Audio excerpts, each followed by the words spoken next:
Office of the Medical Examiner, Beatsville. Dr. Jack Hanman is speaking. How can I help you? Good evening, this is Kate Brooks. I'm not sure if you remember me. A few weeks ago, we talked about an article I'm working on. It's about your wife. I dropped by last Friday to speak to you, but you weren't working at the time. I asked the security guard to pass on a note for me. I would like us to discuss the topic of... I thought I had made it painfully obvious for the last time. No! Please don't call me again and stop inquiring about my wife. Damn journalists. They don't let me work. God damn it. I'm not in the best frame of mind to record a lecture for my students now. I'm feeling completely broken. Where did I leave my meds this time?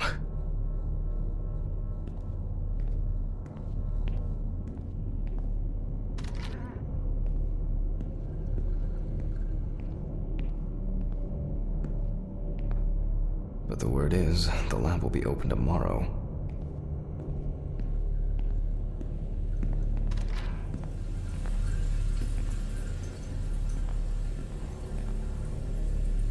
Okay, time to pull myself together.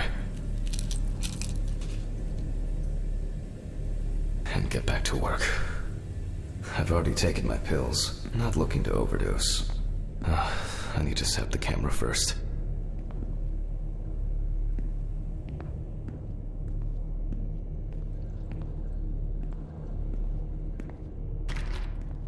This place is starting to look like a hoarder's dream, rather than a store. I don't see any need to mess with the electrics. They are flaky enough as it is.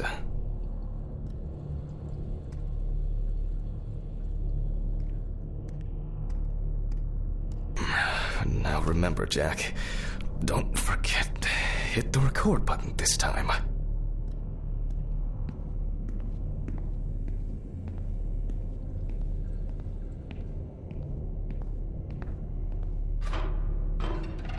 Hopefully the new tripod is going to hold up.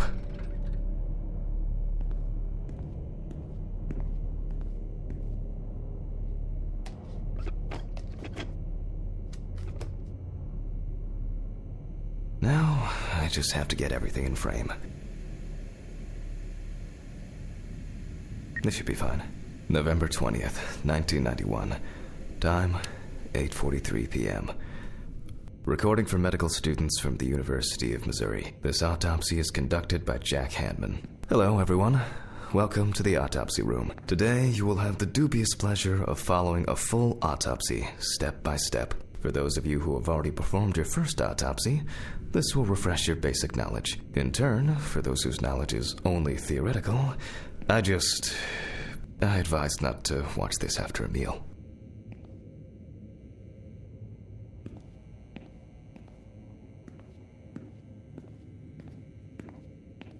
Let's start. Always wear an apron, mask, and gloves. Goggles are a must when the job is splashy. And in case of sharp accidents, it's worth having disinfectants at hand. It's true that you won't get ptomaine poisoning straight away, but if your liver or kidney aren't doing well, you may end up with diarrhea. The cadaver is placed on its back on the autopsy table. The pathologist stands on the right of the deceased. Make sure that all the necessary tools are always at hand so that you don't have to run around looking for something, like I do all the time. In the process of revealing and securing forensic evidence, it is difficult not to interfere with the original condition of the deceased. Written and photographic documentation plays a vital role throughout the entire examination process. During your research, be patient, inquisitive, but above all, attentive to detail. Many entries are visible at first glance, but sometimes they can be cover for more interesting stories. And lastly, remember that nothing teaches you self-narration like working with the dead. So get used to that fact soon. Everyone will think you're talking to yourself. Now, onto the police folder. That will contain all sorts of pertinent information as to who the deceased might be and what potentially happened to them. So, let's take a closer look, shall we? The deceased's name is Tobias Chambers, locally known as Old Toby. Homeless and unemployed for at least a couple of years.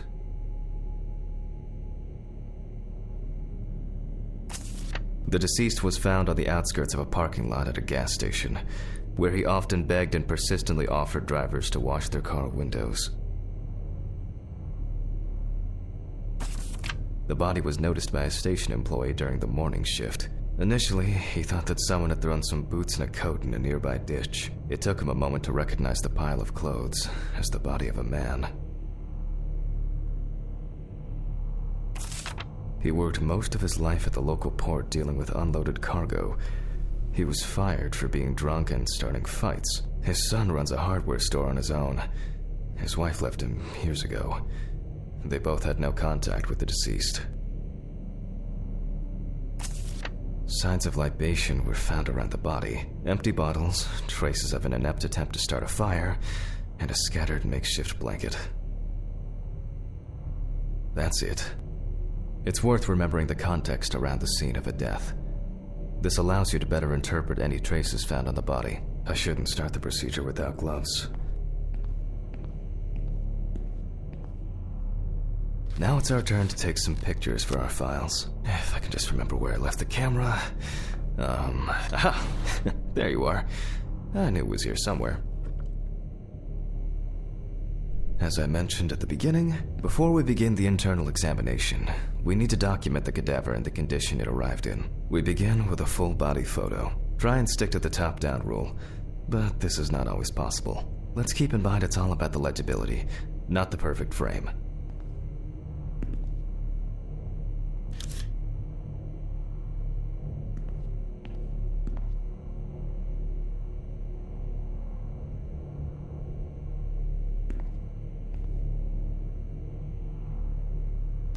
Voila! Now we move on to the next step, looking for traces. Take your time. Look at the corpse from different sides, from different angles, up close, and from a distance. You're looking for anything out of the ordinary.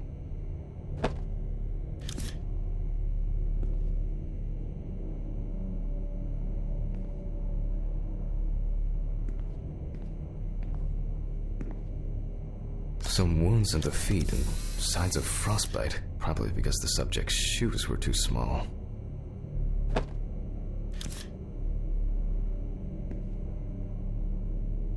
Hardened hands, worn out by physical work, and frostbite?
poorly healed wound.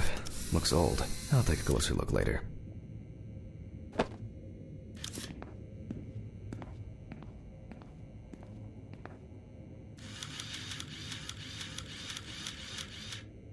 That's something interesting.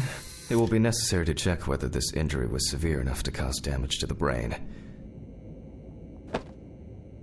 In a moment, we will check which of our initial observations will be worthy of further consideration. But before we get to that, I need to write down some basic data.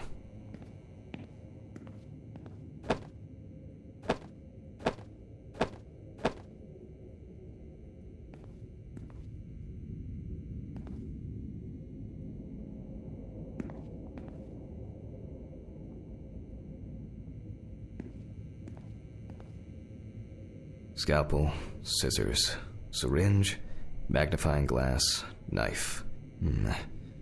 I guess I forgot to clean the knife.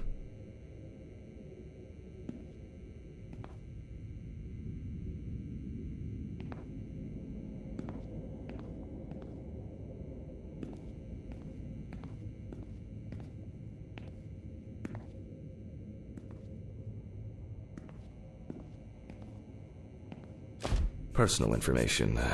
The deceased was unclothed. Date. Okay.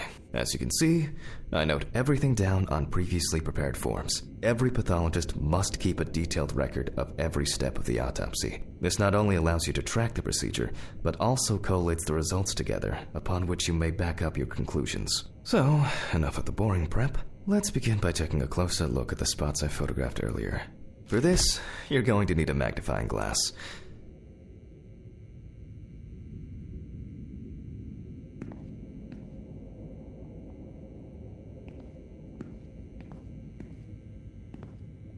Scalpel, scissors. I guess I forgot to clean the knife.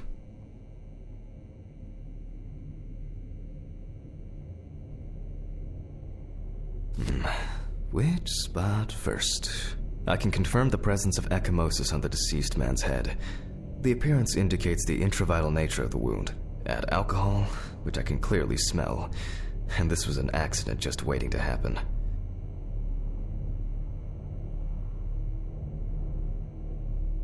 Here we can see frostbite on the fingertips. We can tell by the characteristic skin color.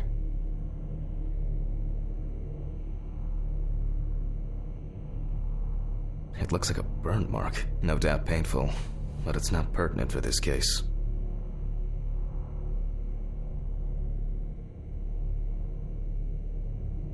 Definitely a painful mix of frostbite, abrasions, and blisters. Old Toby had been wearing shoes too small for him for a very long time. That's if he wore any at all. So far, there are a lot of superficial wounds, but only one serious injury to the head. Let's go back to our notes.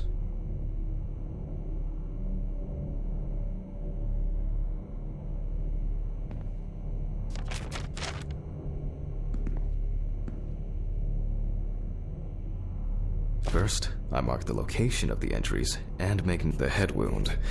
Definitely an important clue. This is something we'll investigate first. We're not even though this type of... If Toby's body was cold for a prolonged period, the frostbite could have resulted from the body's defense reaction. The safety of the internal organs is more important than fingers, nose, or ears. As you can see, we don't have much to go on. Let's write down what preliminary causes of death we can think of. Various types of accidents are a common cause of death among the homeless and the elderly. Perhaps old Toby slipped and accidentally hit his head.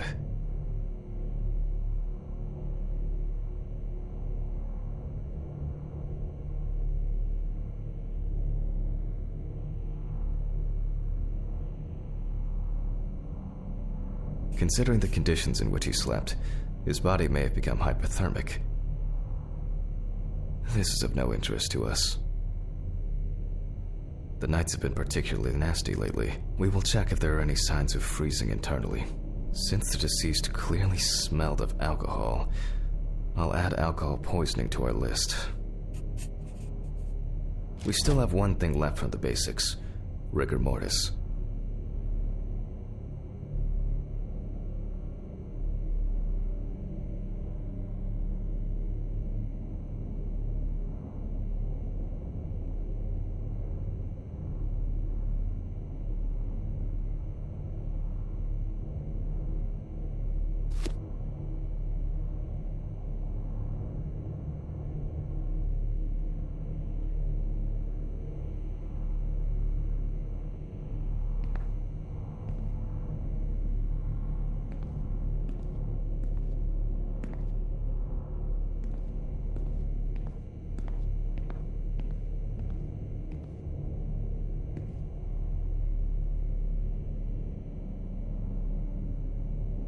Well, we take our deceased by the hand, gradually re-raise it,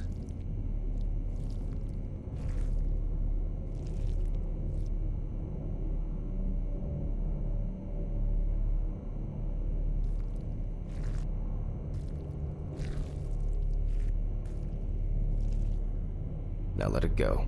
As you can see, the hand falls loose. What's the conclusion? Death must have occurred more than 72 hours ago. The police information appears correct.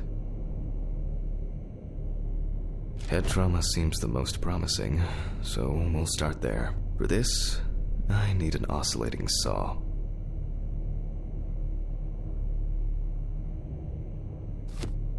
The cut is made from ear to ear.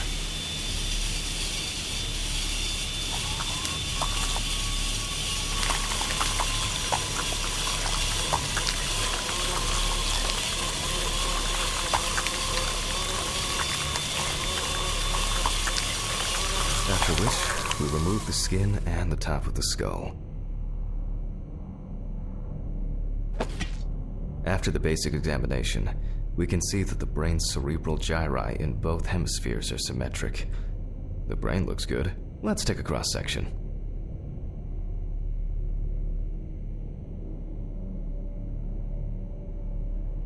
Some pathologists prefer to examine organs without removing them. However, for me, it's much more convenient to examine them on a board, which we'll do now.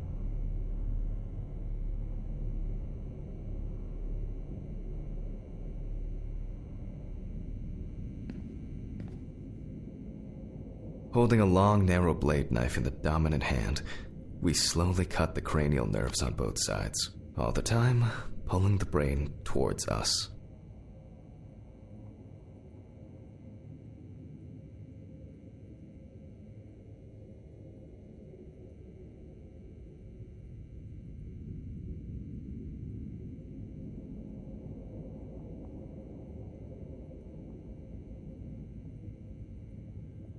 So far, so good. The hematoma seems to have had no effect on the brain.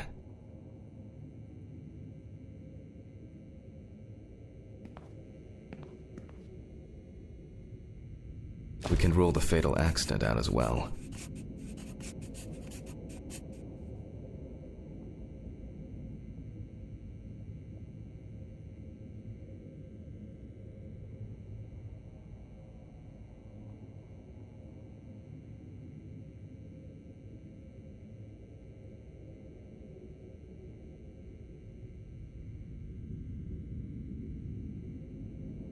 Brain is in good condition, so we have no choice but to proceed to the internal examination of the other organs.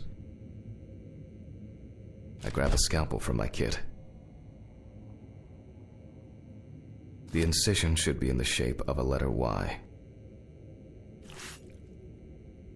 We use a deep cut to reach all the way to the ribs and to penetrate the abdominal wall.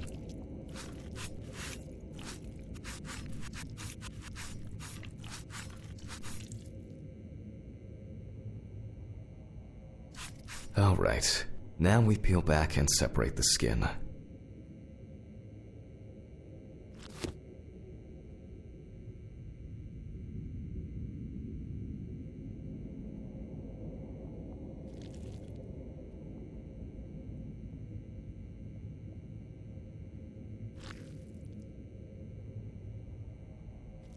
Now, we need to remove the ribs. We'll need the loppers for this.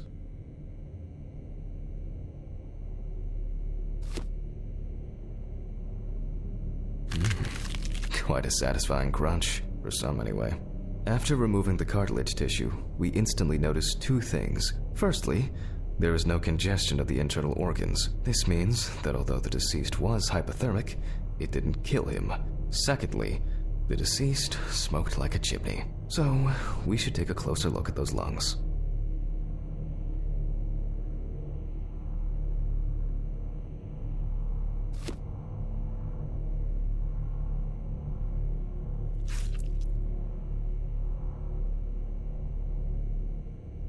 We can see widespread black and tarry deposits caused by smoking cigarettes. Despite the tragic condition of the lungs, they are not the cause of death. Alice smoked too. It didn't kill her, but... what was I talking about? Lungs. Yes. Advanced inflammation.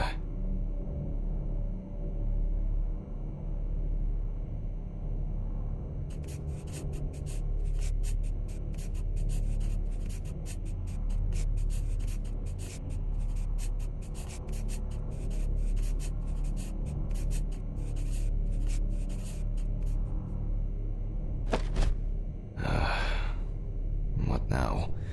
The syringe. Now's a good time to collect some samples. Specifically 3. From the eye, the heart, and the bladder. I'm interested to see the concentration of alcohol in the body. Vitreous humor analysis is very useful in indicating long-term alcohol abuse. 5 milliliters from the left ventricle should do it. But from the bladder, we draw about 10 milliliters of fluid.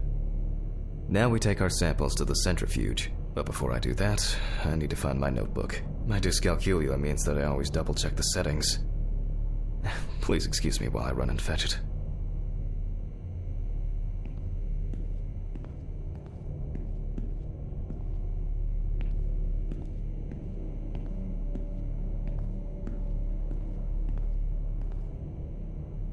It's been a while since the eye wash in this thing was changed. It's probably a health hazard now.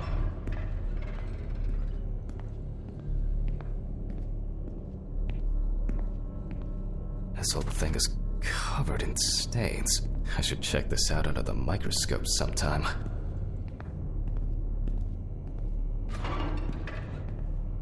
Let's get back to the examination. We put all of the samples into the rotor.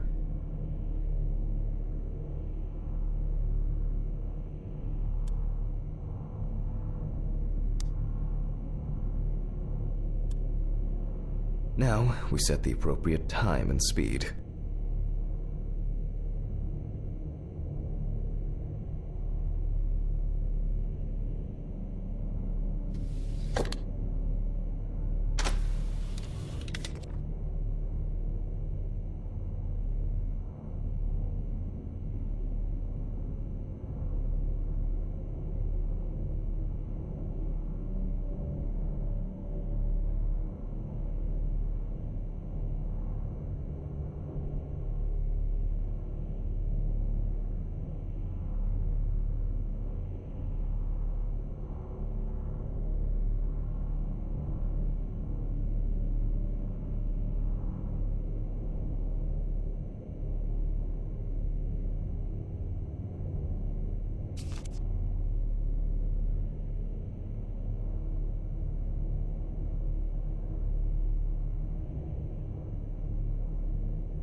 Okay, let's roll.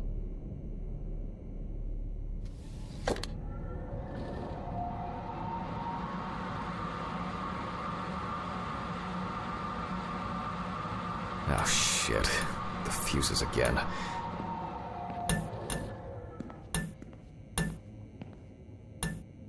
Where were we? Oh, yes. The blood alcohol concentration. Let's see what we've got here.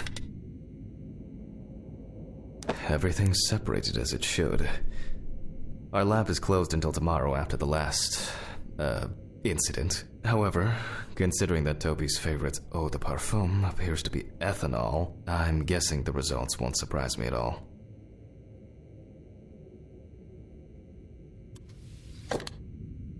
Let's go further. We will now focus on the cardiovascular system, specifically the heart. We remove the organ and examine it closely. We look for dark hypoxic areas, clots, or other elements that stand out as abnormal. At first glance, the heart looks fine. The pulmonary trunk and aorta seem to be in good condition. There are no pathological changes that would have contributed to Toby's death.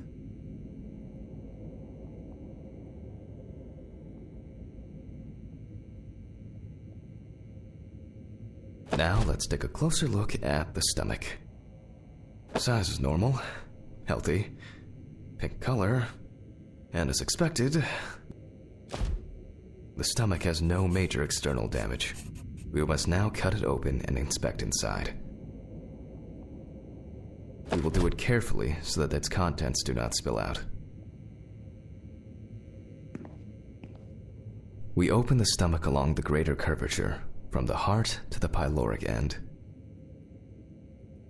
Oh, I already feel like there's something left inside.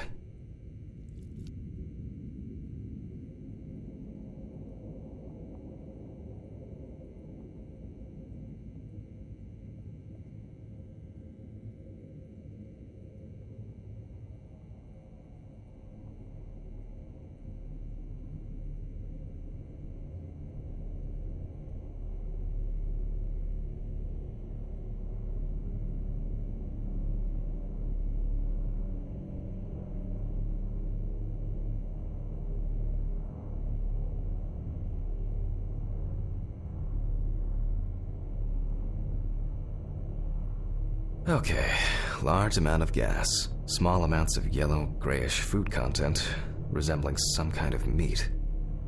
Either our deceased hadn't eaten in days, or the bulk of his stomach had already found a way out. Looks like I'll have to find the missing contents.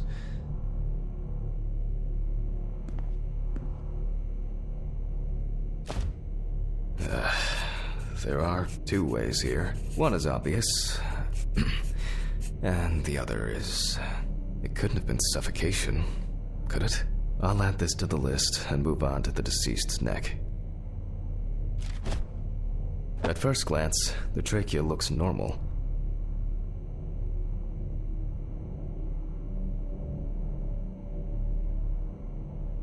Same result as with the stomach. The external inspection doesn't tell us anything. This time we'll cut on a tray.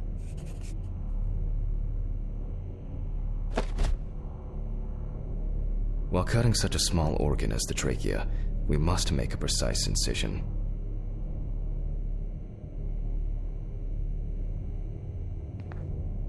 To be able to cut with the very tip of the blade, we must hold the scalpel as we would a pen.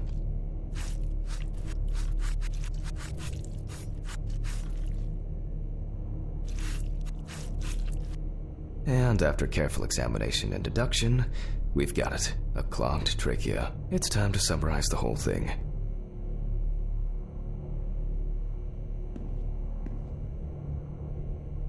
Based on the report and preliminary documentation, it's safe to assume that the deceased passed out after consumption of alcohol and then fell asleep on his back. Then, the gastric contents refluxed and flooded the airways, causing death.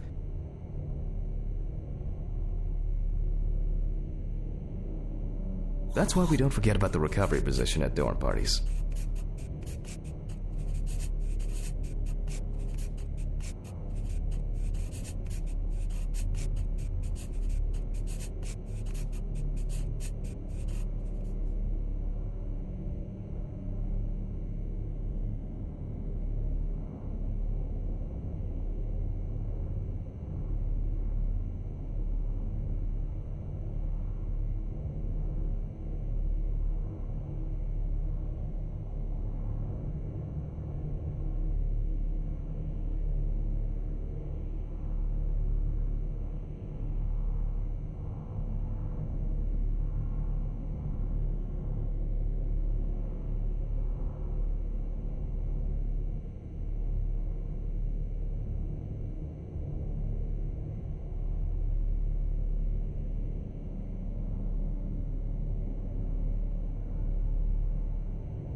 And now it's all clear. The death was suffocation. Now, signature. The mystery is solved. But for us, this is not the end. First, the dead body needs to be cleaned up.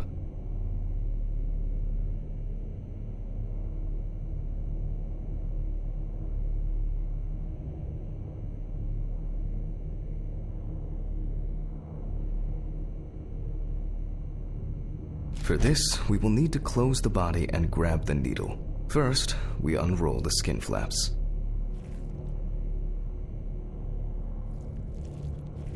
And then, we sew the deceased back up.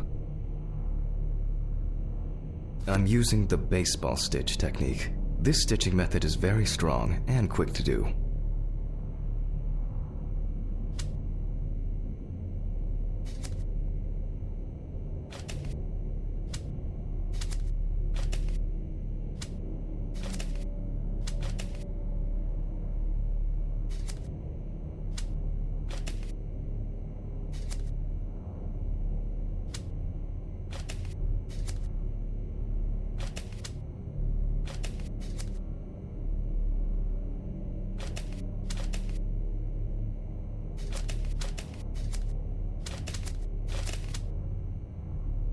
Beautiful.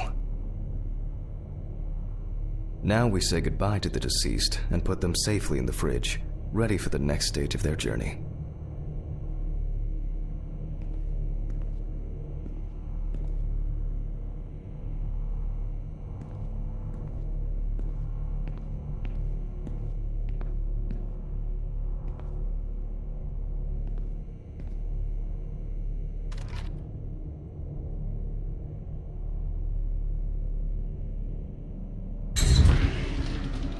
God, I'm tired. I'll drop these samples off at the lab on the way to the bar. I'll call Steven. I don't feel like drinking alone today.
Forgive me.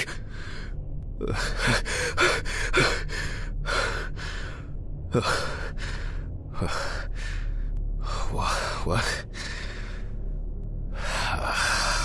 Christ. What a dream. Fuck.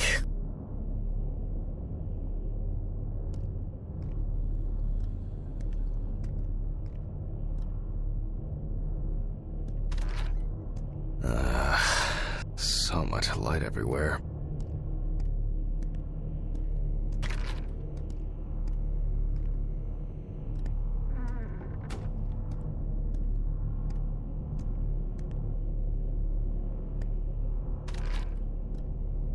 A pill a day keeps the defective Jack away. It's a shame these won't help with my hangover.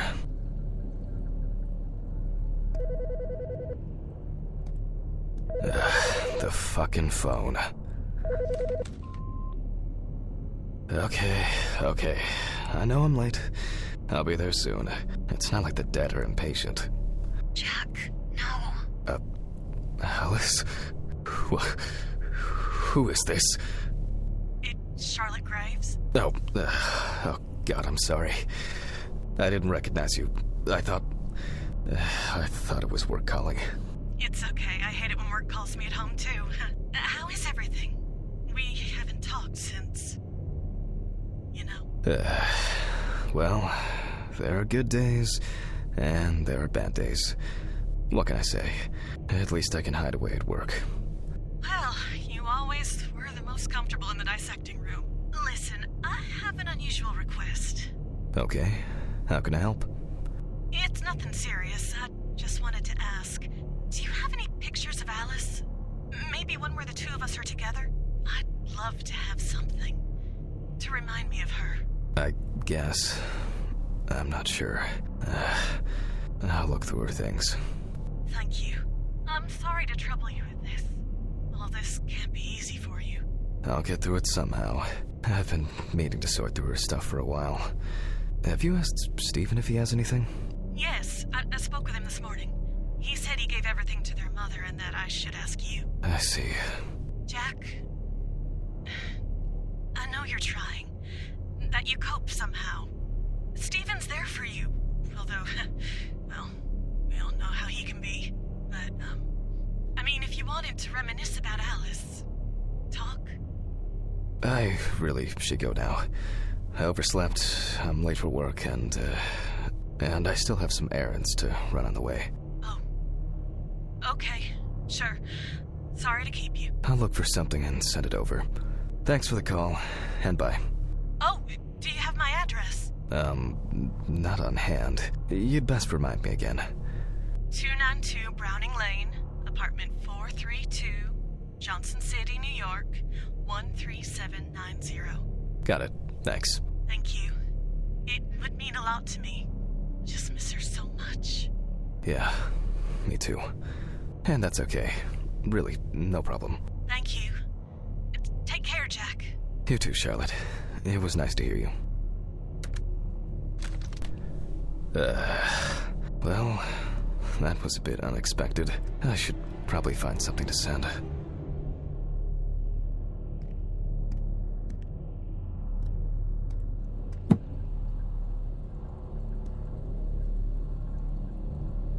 It's always good to have something for a rainy day.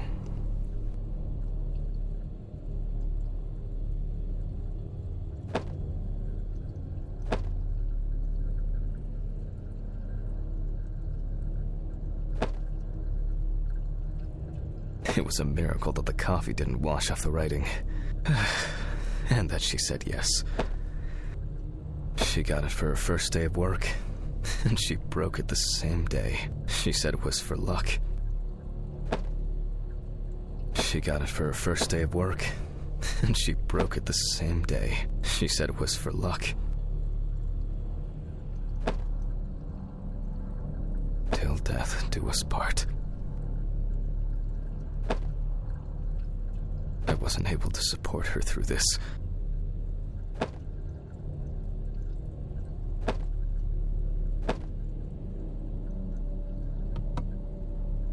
Alice and Charlotte in Amsterdam. It's hard to believe they've known each other for so long. These were from Thanksgiving. Stephen invited me. I was going to give them to his mother, but then I met Alice. That was the first time I saw her.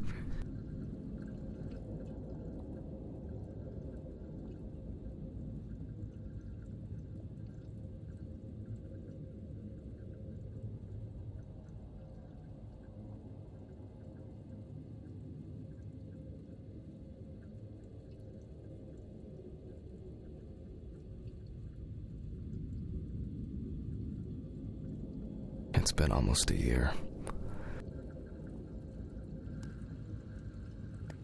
I really need to get this laundry done. It would be better if Charlotte had this. It deserves to be on display and not hidden in a drawer. Okay, time to go to work. I'm seriously late.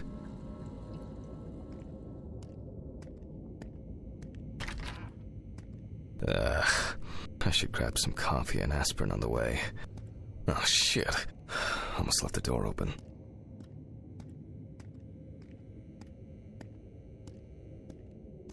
These fluorescent tubes are brutal.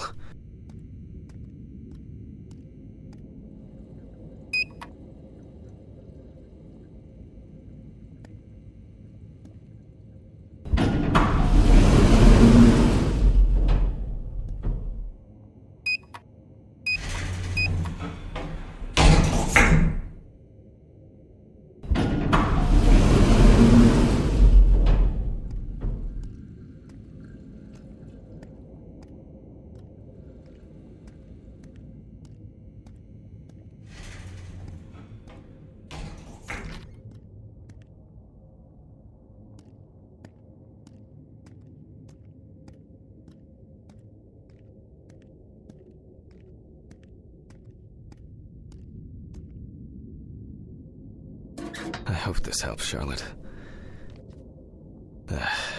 Okay. All done here. Time to go. Huh?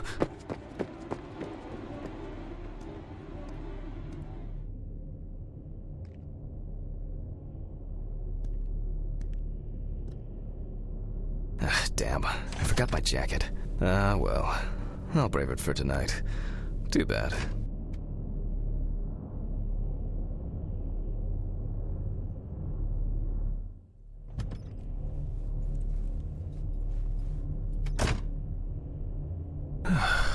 Nice and fresh. At least it's peaceful here.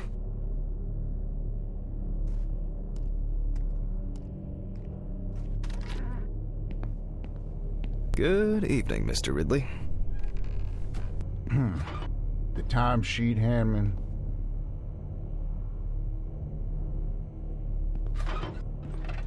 Some corpses have more personality than this guy. Christ. Who leaves the window open in the middle of November? So I'd better check the answering machine.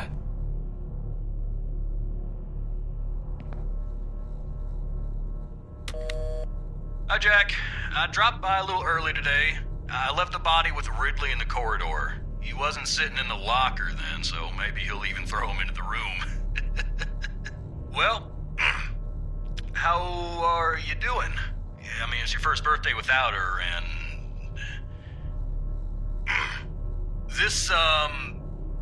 I still have a hangover, and you know me, I run to the John like the neighbor's fucking dog. You know, today I slipped on his shit again. That fucking furball. He always has to shit next to my car. Anyway, I can't come over in the evening, but we'll catch up on the weekend, okay? Bye. I almost forgot. Charlotte called me this morning. She asked about you, so answer your calls, Jack. This time it's not a reprimand for being late. That's par for the course. I wonder when this clown will learn to look under his feet. Birthday. I actually forgot it was today. Alice baked me muffins like these every birthday. A treat for later. I always crave something sweet after a section. Okay, joke's over. Apron, gloves, and get to work.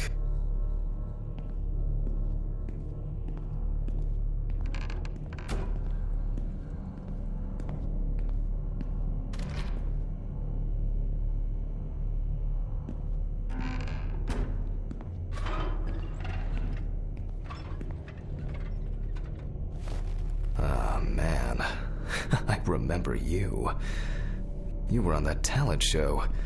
What was your name again? I need to order another batch of these. I've got to remember to do that later. And that's the whole point. Steven laughs at me for recording everything. He says I have a bigger collection of stuff like this than most of the creeps he's caught.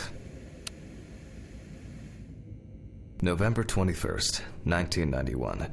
Time, 9:13 p.m. The autopsy is conducted by Jack Handman. Lecture for the Medical University of Missouri. After yesterday's lecture, you should already know the ins and outs, so today we'll be consolidating our knowledge. So, where do I start? That's right, Billy's folder.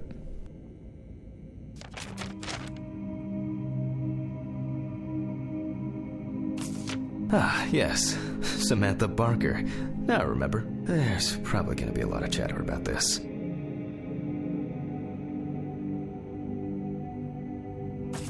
When questioned, friends admitted that Samantha's last days before losing contact seemed extremely happy and relaxed. She also quit drinking alcohol and mentioned something about rehab. The friend also admits that there was no indication of an impending tragedy. Found in her own apartment by police patrol. Officers were called by a concerned friend of the deceased, who had been unable to contact Barker for several days. During the interrogation, a friend of the deceased admitted that Samantha never got to grips with the sudden fame that came after winning such a high-profile talent show. After her first album became a commercial success, she was hit with a creative drought. She suffered panic attacks and severe sleep problems. Drugs and medication came into play.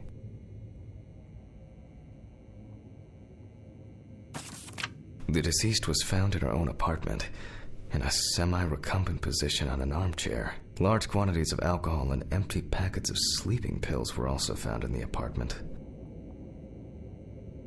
Well, let's see what settled this matter. As you can see, the body is fully clothed. Therefore, before we move on to Okay, now we can continue with the examination. Again, begin by taking photographs of the cadaver. I guarantee that over time it will cease being embarrassing for you.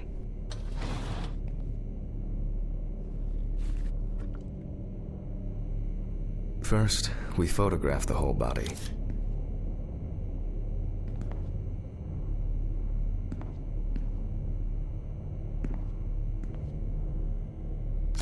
And now, any suspicious-looking marks or wounds.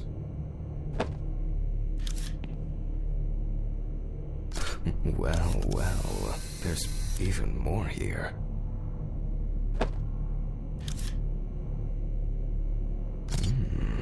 Yes, I've seen this many times.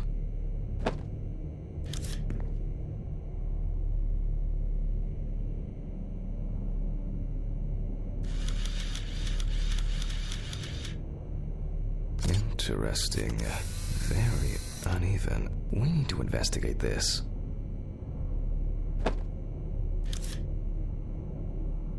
You don't get such bruises from a normal contusion.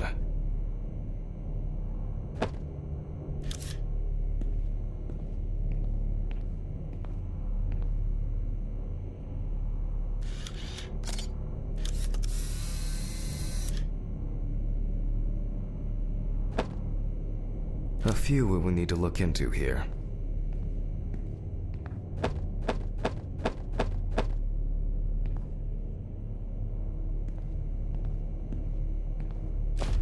Notes prepared. Time to take a closer look.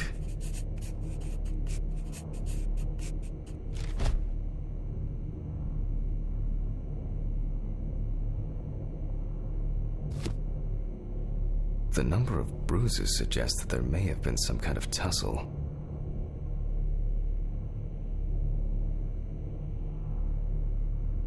Such bruises are caused by either a very heavy blow or by some internal issues. And here's something interesting. The skin of the deceased is covered with numerous blisters. Some of them are ruptured. Others still contain fluid residue.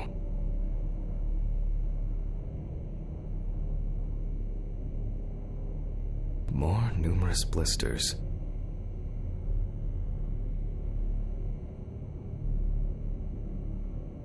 Some furrows have imprinted more strongly, others less, as if someone was, undecided. We have some leads to investigate here. Let's write this down.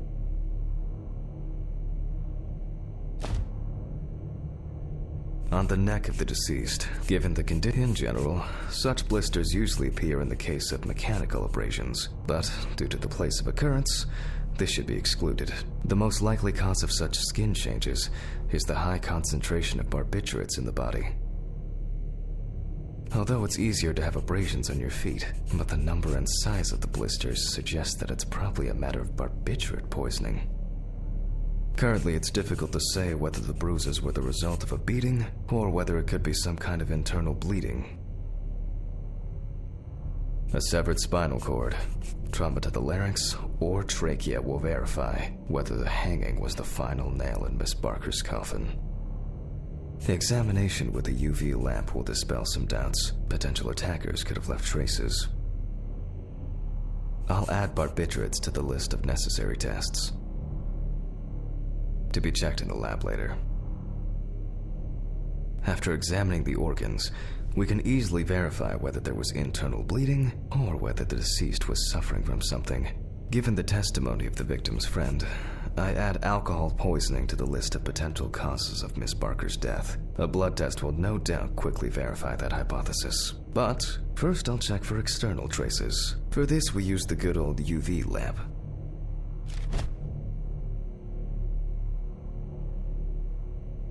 I look carefully at the whole body. UV rays will reveal any traces. The area of torso. Empty. Right hand clean.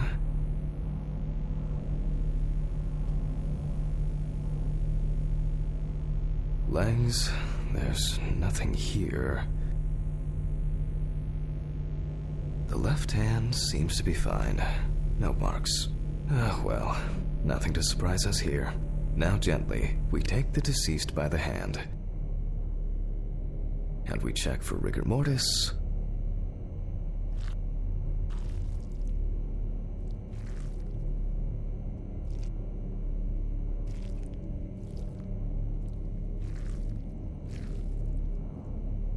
Again, the hand falls freely.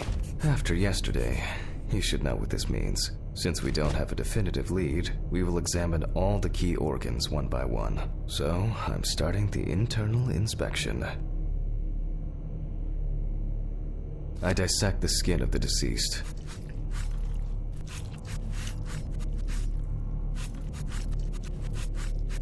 And I proceed to deflect the skin flaps. Compared with yesterday's body, the deceased has only trace amounts of adipose tissue.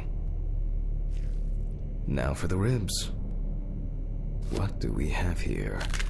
Or rather, what don't we have? There is certainly no sign of internal bleeding. Sometimes regarding bruising, it doesn't take much. My wife was constantly banging into furniture, walking into door frames. It's a wonder she never broke anything. Before I disembowel the deceased, I will take samples for toxicological tests to determine the alcohol content in the body. I just need my syringe. All done. I'll transfer these to the centrifuge. What was it? 15, 70, 10, 75? My old but trusted centrifuge. Ideal for all the fluid tests I need to perform during an autopsy.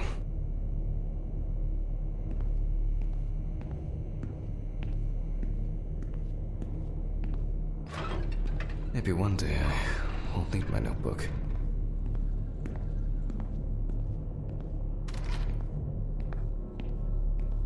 Numbers have never been my strong point. It's probably why I regularly forgot birthdays and anniversaries. I'm lucky Alice always forgave me.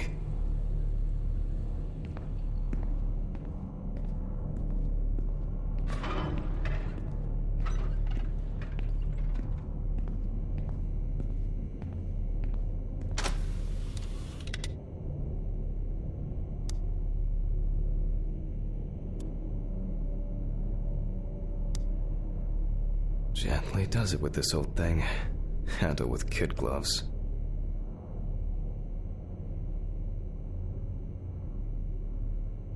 I'm starting the centrifuge. Let's see what results come out. The laboratory is already open, so... Fucking hell! Ridley! Mr. Ridley! Where is he? The fuses need resetting. Fuck it. I'll do it myself. I swear there was a flashlight in here.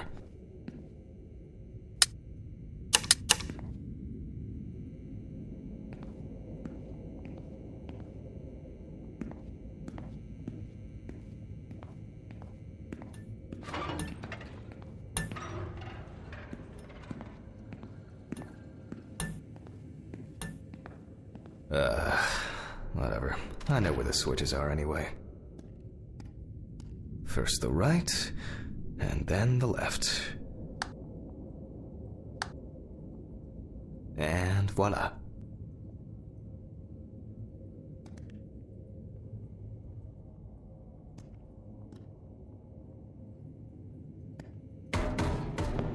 What?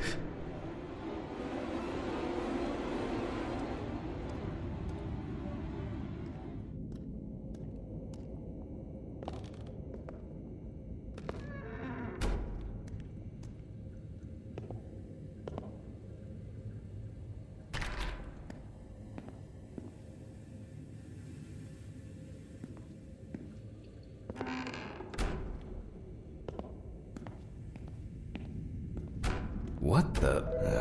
oh, for fuck's sake. Can't I work in peace?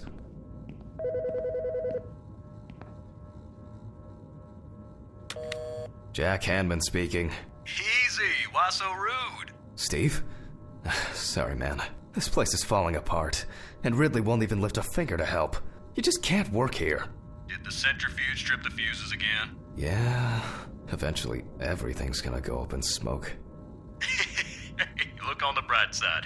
It's a free cremation with your autopsy. Jesus, stop it. That shit pisses me off. Okay, sorry, Jack. Anyway, I'm calling to ask how the autopsy's going. Soon there'll be journalists sniffing around for info, so we'd best be ready. I'll whiz through this in a couple of hours. It doesn't look like a complicated case to me. More of a formality. The report will be available in the morning. Sounds great. Thanks. Phew! How's your head? Well, my head seems better than yours. On the way to work. Holy fuck. Jack, turn on the radio. What? What's happening? Quiet. A 3-car police convoy was involved in an accident near Pete's Bay Bridge while transporting prisoners to Orleans Parish Prison. At the moment, we do not know the exact number of victims or whether any of the convicts escaped. However, the scale of the accident indicates a large number of victims, possibly even fatal ones. Police are on their way to investigate the incident and secure the area. We know that the injured prisoners are on death row. The police were to transport them to their execution, which was to take place tomorrow morning. Many of them are very dangerous criminals. We will report on the matter on an ongoing basis, so stay tuned with us. What? Stephen, was Red Pete one of the passengers? He was, wasn't he? What if he survived? Jack, I have to go. They want me on site. What if he survived? I gotta go. Talk to you later, okay? Fuck. Calm down, Jack. Pills. I need my pills. You heard him, Jack. A serious accident. Lots of victims. He's definitely dead.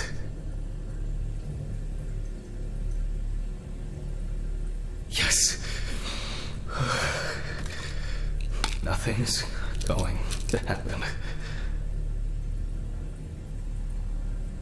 Christ.